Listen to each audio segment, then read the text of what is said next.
सुजय विखे यांनी मौन तोडले. निलेश लंके यांच्या भाजप प्रवेशाच्या चर्चांवर प्रतिक्रिया. सध्या राज्यातील राजकीय वर्तुळात मोठ्या उलथापालथींच्या चर्चांना उधाण आले आहे.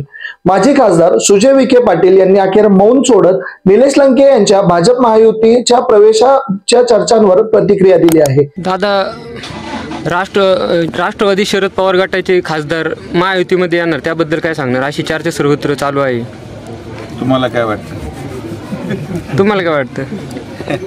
मी हे पहा, मी कधीच काय बोलत नाही. न बोलता मी सगळं करतो आणि न बोलताच सगळं होईल. त्यामुळे काय मला याच्यावर टिप्पणी देण्यापेक्षा माझं काम या ठिकाणी असलेल्या कार्यकर्त्यांना संरक्षण द्यायचं आहे आणि कार्यकर्त्यांच्या भावना ह्या उच्चस्तरीय पोहोचवण्याची जबाबदारी माझी आहे. जी काही बातमी येत असेल किंबहुना येत नसेल, त्यापेक्षा कार्यकर्त्यांची भावना काय आहे, जे या विधानसभेमध्ये आणि लोकसभेमध्ये पळाले, कार्यकर्त्यांच्या भावनेचा आदर झाला तरच माणूस नेता होऊ शकतो.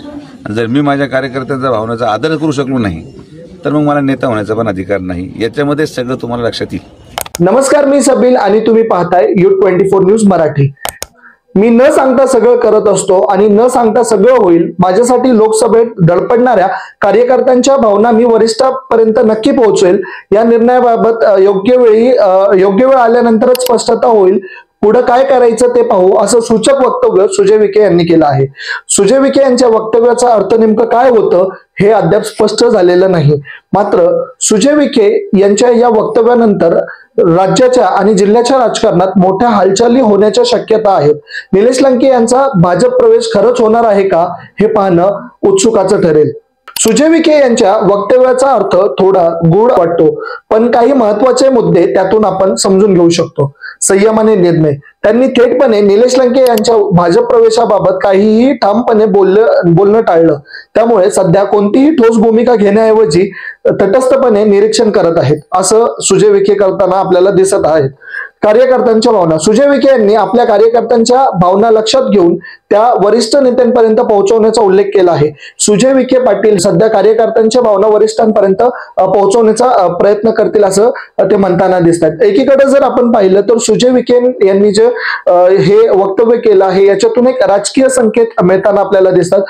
जसं की आपण मागच्या व्हिडिओमध्ये उल्लेख केला होता की जर निलेश लंके हे भाजप महायुती बरोबर गेले तर खासदार म्हणून ते जिल्ह्यात काम पाहतील आणि जिल्ह्यात खासदार म्हणून निलेश लंके हे काम पाहत असताना सुजय विखे यांना नवीन राजकीय समीकरणे जुळवावी लागतील, ज्याच्यामध्ये त्यांना शिर्डी लोकसभा मतदारसंघात चचपडताळणी करावी लागू शकते अशी शक्यता आपण वर्तवली होते. परंतु आपण या ठिकाणी पाहतोय की लोकसभा निवडणुकीमध्ये दारुण पराभव केलेल्या लंकेंनी भाजपात यावं असं कुठेतरी सुजय विखेंना वाटत नसल्याचं चित्र आपल्याला दिसतं. कार्यकर्त्यांच्या आड ते त्यांचा एक स्पष्ट मेसेज या वक्तव्यातून देऊन गेल्याचं आपल्याला दिसत आहे, ज्याच्यामधून त्यांनी ठामपणे सांगितले की कार्यकर्त्यांच्या ज्या भावना आहेत त्या मी वरिष्ठांपर्यंत पोहोचवेल.